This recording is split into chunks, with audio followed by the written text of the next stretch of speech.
guys been up to since Supreme Balloon?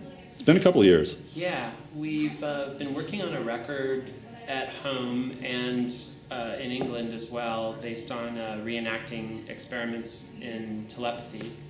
And Really? that record will probably be called The Marriage of True Minds.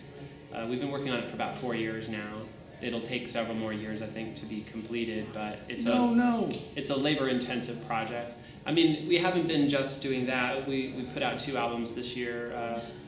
One, Treasure State, in collaboration with So Percussion, this drumming quartet from Brooklyn. And the other is a new record called Simultaneous Quadlibet that just came out on Important Records, and it's a collaboration with Wobbly and Jay Lesser. So there's been, collaborative work and touring, but yeah, the sort of studio projects that we're working on now is quite conceptually elaborate, so it just takes a lot of time. So it's really going to take years before it's released? It's that Drew is a college professor now, and they keep him very busy in exchange. Yeah, I kind of figured that. Title. Yeah. Yeah, I mean, I think, next semester I'm just teaching one graduate seminar, so there's a lot more time to work on the record, and I've started to work in earnest on it. So yeah, we might try to complete that within a year. I think that would be ideal. Martin's been in a lot of improvising ensembles with other musicians in Baltimore and in New York, I think because I'm so tied up with school. So, well, Baltimore is a town that I feel like improv is foundational to it. Yes. And we did some. We try to always improvise whenever we're on the radio. Matmos does. And I always really enjoyed that. And then we moved to Baltimore, and that was such a thing there that I've really gotten into that. So and I think that the role of electronics in the world of improvisation is really new ground and very interesting. It's really fun to work with these telepathic experiments as the sort of ground or base of a piece of music, because it's very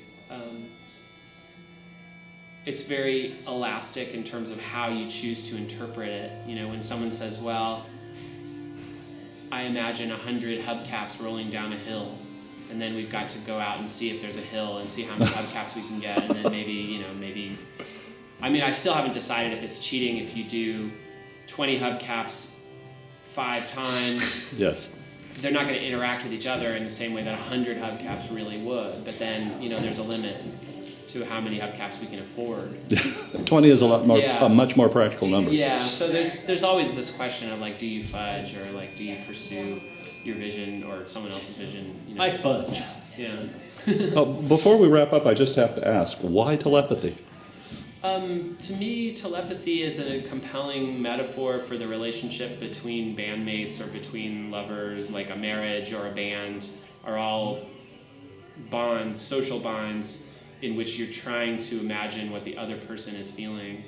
And so telepathy and the reenactment of experiments into ESP is just a new way to think about what happens all the time in an improvisation or in a musical setting, where you're just trying to imagine where someone else is going and sort of completing each other's thoughts.